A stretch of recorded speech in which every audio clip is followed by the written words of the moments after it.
오징어 집어 등의 밝기 기준을 놓고 업계 간 갈등이 깊어지고 있습니다.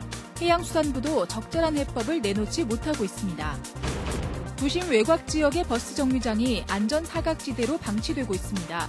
승객이 기다릴 공간조차 없어 사고 위험에 노출돼 있습니다. 북한과 중국에 있는 고구려 벽화를 사진으로 생생하게 담은 전시회가 태백에서 열리고 있습니다. 전문가 해설과 특별 강연까지 마련돼 눈길을 끌고 있습니다. 시청자 여러분 안녕하십니까? 뉴스데스크 강원입니다.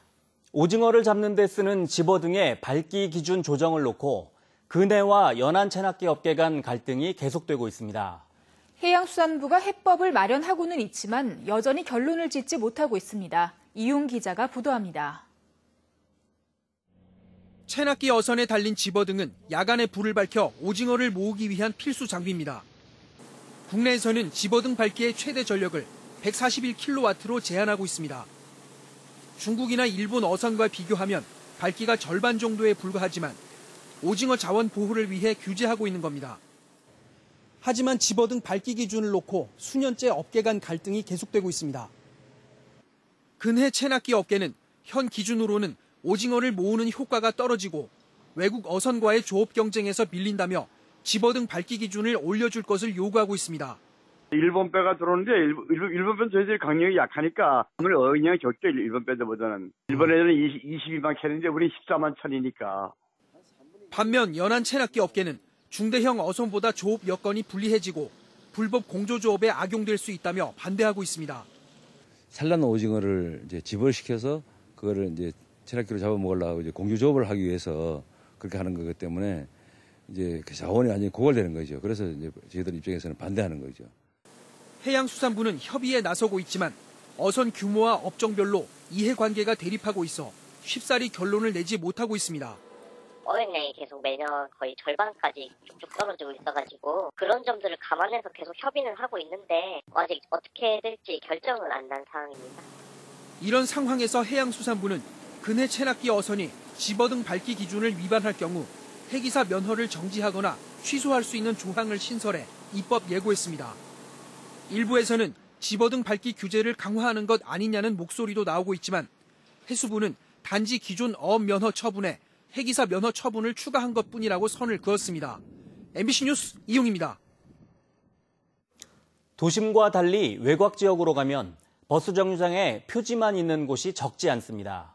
이런 곳에선 아예 승객들이 도로변에 서 있을 때가 많아 안전사고가 우려되고 있습니다. 이병선 기자입니다. 원주 시내와 문마급, 불온면 등을 연결하는 버스입니다. 시내를 벗어나 초등학교 앞 정류장에서 내렸습니다. 그런데 내려보니 도로 한가운데입니다.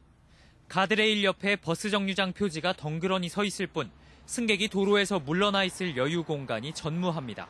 국도와 이어지는 외곽도로다 보니 빠르게 달리는 차량이 대부분이어서 이곳에서 내리는 승객들은 위험에 그대로 노출돼 있습니다. 같은 경로의 다른 정류장도 상황은 비슷합니다. 국도가 시작되는 교차로라 통행량도 많고 우회전을 해서 나오는 차량과 유턴을 하는 차량까지 겹칩니다. 이 얘기라도 솔직한 얘기로 되질 않는다. 우리가 내려줘도 솔직히 불안해.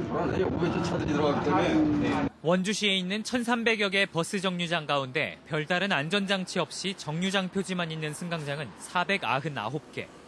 원주시는 예산에 한계가 있어 전면적인 교체나 보완이 쉽지 않다는 입장입니다. 우선순위가 있잖아요. 예산은 한정되어 있고. 네네. 그래서 이제 뭐 민원이 먼저 들어온 승강장을 이제 교체하거나 현장 돌면서 네네.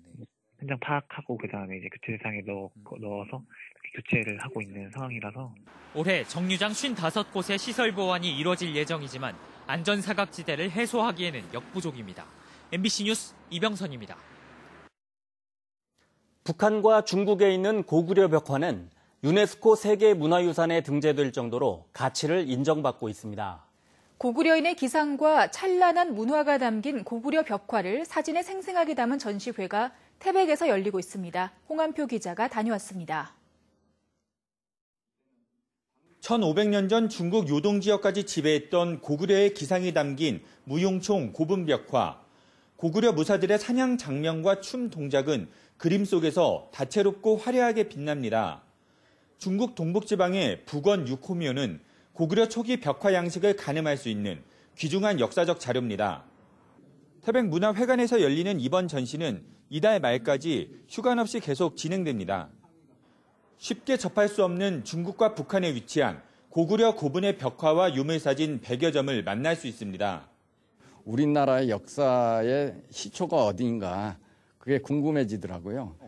우리 조상들의 고조선 땅서부터 고구려 벽화까지 다 촬영을 하게 됐습니다.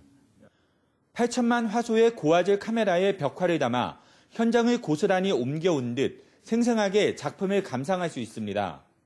철 다루는 거, 그다음에 이런 아주 생활 풍속 이런 것이 의료 이런 면에서 볼 때 아주 상당히 수준이 높았다. 그런 거를 새삼스럽게 느끼게 됐어요. 태백시는 하루 3차례 전문가 해설을 비롯해 특별 강연과 체험 프로그램을 마련했습니다. 특강도 준비되어 있고요. 그리고 그 도슨트도 매일 그 3회 운영합니다.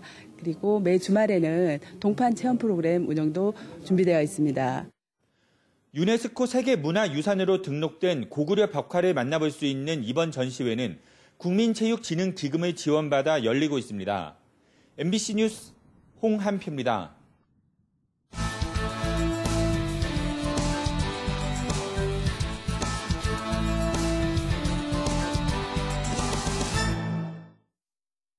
강원도가 산불 피해를 입은 기업의 대출 이자 차액을 지원합니다. 강원도는 산불 피해 중소기업의 경영 안정을 위해 중소기업 육성 자금을 현재 2,200억 원에서 300억 원 늘린 2,500억 원으로 확대하고 대출 이자를 지원합니다. 기업당 5억 원까지 최대 10년간 4.5%의 이자를 기준으로 차액을 보전합니다. 산불 피해 주민들의 미시령 터널 통행료가 전액 면제됩니다.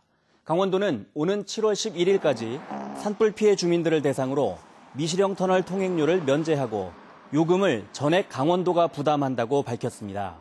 통행료를 면제받으려면 시군에서 피해 신고 접수 확인서를 발급받아 미시령 터널 요금소에 제출하면 됩니다.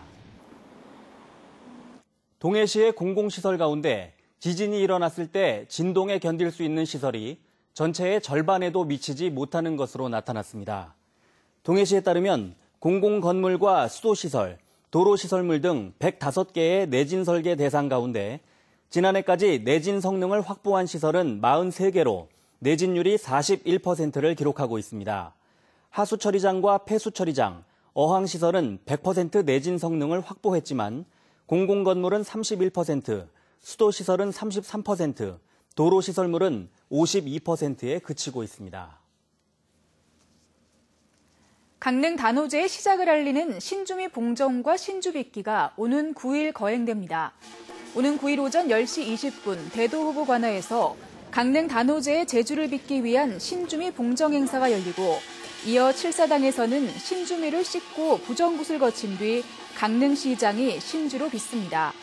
2019 강릉 단오제는 남대천 일원에서 오는 6월 3일부터 10일까지 열립니다. 강릉역에 도착하는 KTX와 연계한 택시 관광 상품이 출시됐습니다. 코레일 강원본부는 청량리 강릉 KTX 왕복열차 할인 승차권과 개인 택시 4시간 투어가 포함된 띠띠빵빵 강릉 택시 투어 상품을 출시했다고 밝혔습니다. 현재 5월 금요일 오전 9시 55분 청량리 출발, 오후 7시 5분 강릉 출발 열차를 선택하면 2명 기준 97,600원의 상품 이용이 가능합니다. 고성군이 장마철을 앞두고 12억 4천만 원을 투자해 하천을 정비합니다. 고성군은 3억 5천만 원을 들여 소하천 3개소 400m를 보강 정비하고 7억 4천만 원을 들여 지방하천과 소하천 준설 작업을 실시합니다. 또 1억 5천만 원을 들여 간성읍 북천 호환시설물을 보수합니다. 고성군은 다음 달 말까지 정비 작업을 마쳐 장마철 재해를 막기로 했습니다. 강원도 환동해 본부가 수산종자 방류 사업의 경제성 분석을 위한 효과 조사를 실시합니다. 해삼과 동작의 두 종류의 종자를 대상으로 하는 효과 조사는 방류 경제성 분석과 적정 방류량 산정 등으로 진행됩니다. 이번 조사는 1억 7천여만 원을 들여 한국수산자원관리공단에 위탁해 연말까지 실시합니다. 속초시가 농촌 일손 부족을 덜기 위해 농업용 드론을 활용해 공동 방제를 지원합니다. 속초시는 벼 재배 마을과 장목반, 농업법인, 지역 농협을 대상으로 오는 14일까지 방제 신청을 받아 4곳을 선정한 뒤 농업용 드론과 방제약품, 비료 등을 지원해 공동 방제를 실시합니다. 속초시는 지난해 드론 방제단을 운영해 140헥타르의 공동 방제를 실시해 좋은 반응을 얻었습니다. 양양군이 민원인의 편의와 직원들의 업무 능력을 높이기 위해 군 청사를 리모델링합니다. 양양군은 5억 5천만 원을 들여 1층 민원실 남녀 화장실을 확장하고 별관 3층 옆 공터에는 야외 휴게실을 조성하기로 했습니다. 또 청사 2층 복도에는 관광 명소들을 이미지한 디자인 갤러리를 설치합니다. 한편 양양군 청사는 지난 1976년 준공돼 부족한 사무실 공간을 확보하기 위해 별관을 증축하고 있습니다. 강원지방경찰청이 부처님 오신 날을 맞아 오는 12일까지 사찰 주변을 대상으로 특별 방범 활동을 펼칩니다.